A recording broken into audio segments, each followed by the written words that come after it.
Spring River Flows East has been likened to Gone with the Wind, a melodramatic story of war, love, opportunism, and betrayal set against a nation-defining conflict and narrated in two parts on an epic scale. Victor Fleming's Hollywood film was made some 70 years after the American Civil War. Spring River, in contrast, was made during the aftermath of the war it depicts and in the midst of the resumed Civil War. The production followed on the heels of Kunlun Studios' first wartime epic, 8,000 Li of Clouds and Moon from 1947, in which the same stars, Bai Yang and Tao Jin, play a pair of married members of a drama troupe doing anti-Japanese agitation following the Mukden incident. Other similarities between the two films include representation of refugees, a focus on the family, excoriation of wartime profiteering, and the use of documentary war footage. This pair of videos for Chinese film classics focuses on three new features that Spring River added: a methodical presentation of the war through categorical form, a rhetorical form that parallels virtue and vice, and a lyrical frame. These elements helped Spring River to become China's first blockbuster of the 1940s. In this video, we'll review the plot of this double movie and discuss its use of categorical form to structure its narrative of war. In the next video, we'll talk about its use of melodramatic contrasts to promote certain moral models, as well as its lyricism. Let's start by reviewing the plot of this two-part film, and this may take a few minutes, so feel free to skip ahead if you've recently watched both Part 1 and Part 2. Part 1 opens in Shanghai at the Shunhe Silk Factory, soon after September 18, 1931. Japanese operatives have sabotaged a rail line in northern China and blamed it on the Chinese, and then used the incident as a pretext to annex northeastern China, or Manchuria. A pretty young woman named Su Fen finishes her shift at a silk factory and heads to its evening school, where she meets and falls in love with a handsome teacher, Zheng. On the October 10th National Day, she and her fellow factory employees watch an entertainment program, which begins with Miss Wang Li-zhen performing a Spanish dance to thunderous applause. Zhongliang then delivers this barn-burning speech calling for aid for soldiers fighting in the Northeast. He and Su Fen soon become engaged, and in 1936, marry. Their son, Kang or Kangsheng, is born on the date China begins its war of resistance against Japan, July 7, 1937. Zhongliang throws himself into relief efforts, gathering donations for the troops. His rounds take him to the house of He Wenyan, Wang Li-zhen's cousin, who is married to the factory manager, Mr. Wen. Li-zhen is on her way to Hankou to find a certain director Pang, whom she'd been introduced to by manager Wen. Zhongliang soon leaves for the front, and Su Fen takes their infant son and her elderly mother-in-law back to the Zhang's village, which is under Japanese control. There she lives with her child, parents-in-law, and Zhongliang's younger brother Zhongmin. 2 years pass, and Zhongliang, working for the Red Cross, has reached Nanchang, a city a little over 600 kilometers west of Shanghai. The war is taking its toll. Casualties are high, and the Japanese are exploiting villagers. Come 1940, the flow of refugees is still continuing, and famine is rampant. Having slaughtered all of the oxen, the Japanese now force peasants to pull the plow. Zhongliang is captured by the Japanese and forced into slave labor.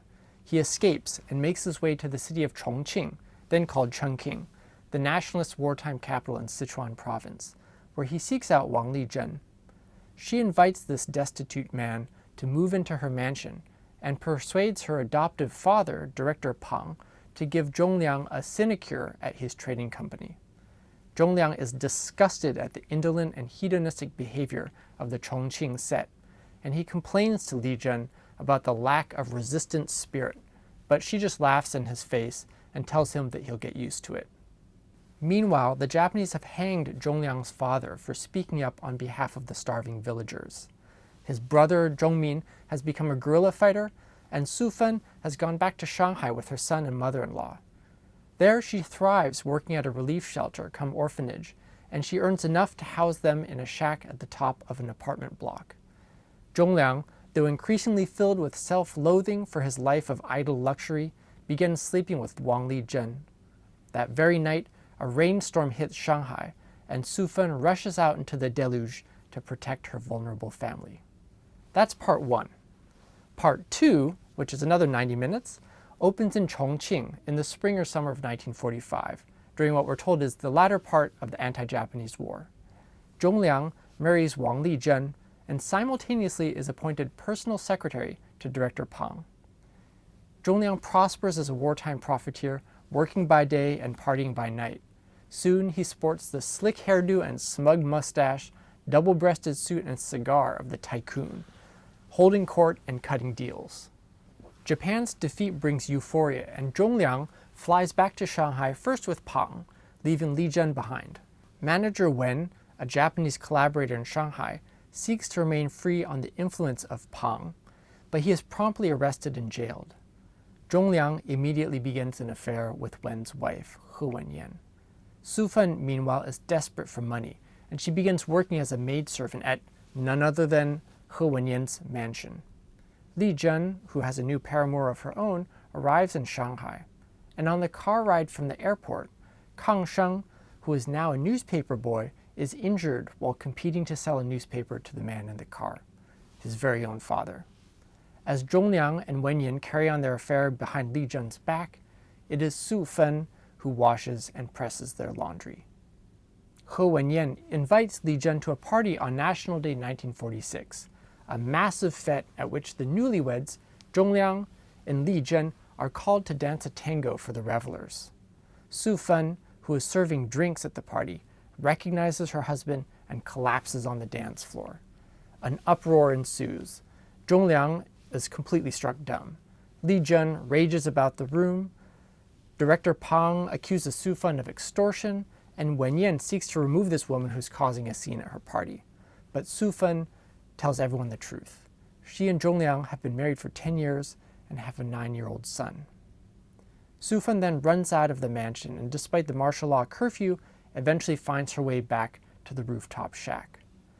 There, she pours out the truth to her mother-in-law and to her son. Old Mrs. Zhang is incredulous and takes them all back to confront her son. But, faced with a hysterical and violent Li Zhen, Zheng fails to make a decision. Su Fen, still distraught, runs out with her son in pursuit and makes her way to a river.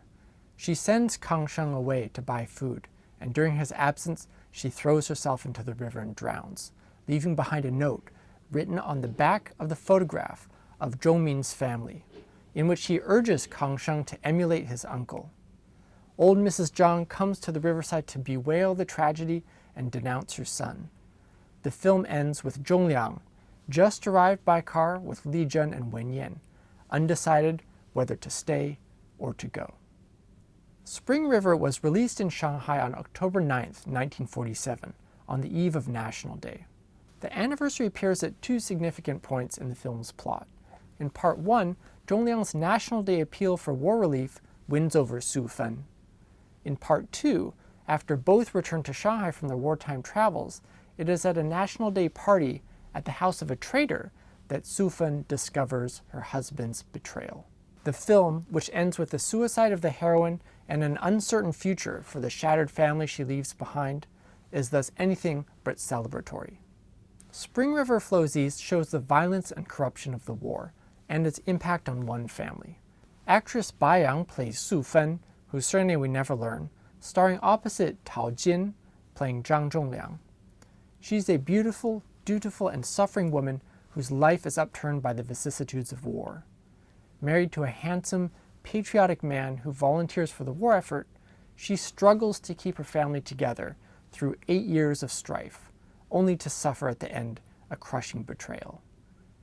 Spring River is emblematic of a trend in 1940s films about the anti-Japanese war, which tended to represent, in one historian's words, victory as defeat.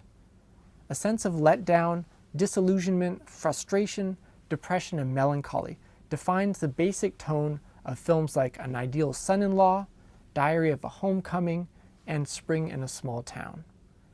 The nation's infrastructure was broken, the economy was in ruins, and the nationalist state was too weak to govern effectively or simply to maintain law and order. For the tens of millions of civilians who had been forced to move, and historian Hans van de Ven's words, the journey home was an education in disappointment. This directorial debut of Junli, who who co-directed with Chusheng, who wrote most of the script, nevertheless struck a chord and went on to be a major success. Spring River was still being screened when Zheng's second film, Crows and Sparrows from 1949, premiered a couple of years later. Though the nation was still shattered, Spring River shows that by 1947, the domestic film industry, which had also been recently scattered by invasion, had reconsolidated its talent. The nationalist government, which returned to Nanjing in 1946, invested heavily in film production, which began to pay dividends in 1947. Spring River has a strong cast and is one of the most tightly edited films of the 1940s, with brisk montages to convey the chaos and excitement of war, and dissolves to compress 14 years of story, 1931 to 1945, into 3 hours. The nationalist government not only underwrote Spring River, but even awarded it the Chiang Kai-shek Film Prize. Spring River Flows East follows a categorical form, which divides a narrative about war into distinct chronological sections, with a few flashbacks. Categorical form is a term more often applied to documentary filmmaking, and this feature film selectively adopts a documentary style. One of its agendas, evidently, was to give an account of what happened. Part 1 is subtitled 8 Years of Separation and Chaos, referring to the years of declared war, 1937 to 1945, but actually begins in 1931 and ends in 1941. The captions walk us through the years. September 1931, the Mukden incident. July 1937, Marco Polo Bridge incident. August 1937, Japanese attack on Shanghai. 1939, 1940, 1941, when the Japanese occupied all of Shanghai after Pearl Harbor. Part 2 opens in Chongqing during what's called the final phase of the anti-Japanese war, likely 1945. Another caption of Part 2 announces August 1945, Japan surrenders to the Allies. The 4-year time gap between Part 1 and Part 2, between 1941 and 1945, comprises about half the war, and that part is just left to our imaginations. But since the chronology of events is rather predictable and boring, the filmmakers added music and newsreel images for a sense of journalistic immediacy. Battles explode before our eyes. The August 1937 attack on Shanghai, for example, is represented with a montage of war footage, of the city ablaze, of thousands of refugees running through the streets, buildings collapsing. We see Su Fen and old Mrs. Zhang fleeing, and marching troops. The montage continues to show us the results of the attack, including wounded soldiers, neighborhoods in rubble, and corpses on the streets. One of the distinctive formal features of Spring River is its interweaving of two types of shots: stage shots of the actors and stock historical footage of actual war. Newsreel extreme long shots of airplanes dropping bombs or of refugees fleeing are followed by reaction shots, typically in medium close-up, of Su Fen and old Mrs. Zhang reacting in horror. Stock footage is also used to structure large sections of the narrative. The caption about the Japanese surrender, for example, appears over newsreels of massive crowds at a victory parade. The extensive inclusion of footage also enhances the documentary feel of this epic work of historical fiction. Besides historical events, the film also uses both documentary footage and newly filmed shots to catalog iconic sites such as fleeing villagers, refugees piled on trains, street fighting, and so on, experiences such as separation, danger, and economic hardship, and social types such as volunteers, profiteers, collaborators, and just common people.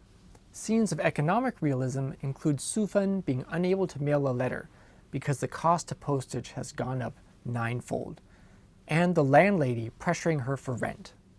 The scene of a starving newspaper boy being run down by a callous Shanghai driver was something of an iconic scene of social injustice in the 1930s and 40s, one that is repeated in the 1949 film Wanderings of Three Hairs the Orphan. Spring River also reveals how the other half lived in war. Men and women, soldiers and civilians, rich and poor, traitors and patriots, villagers and urbanites. Someone who stayed in the Japanese occupied areas throughout the war, for example, might wonder what things were really like in wartime Chongqing. Chongqing had been the wartime capital of the nationalist government since late 1937, when it fled up the Yangtze River into Sichuan province. Chongqing is a mountainous city which was bombed heavily by the Japanese beginning in 1939. The influx of hundreds of thousands of people created shortages of housing and food, accompanied by inflation. Zheng arrives as a refugee. He applies unsuccessfully for a job and ends up on the streets, saved from destitution only thanks to an acquaintance. Of course, his salvation later proves to be his undoing. The film's excoriation of Chongqing corruption seems to flatter the prejudices of those who never made it there. And in the next video, we'll talk about how the film weaves into its documentary both poetry and moral critique.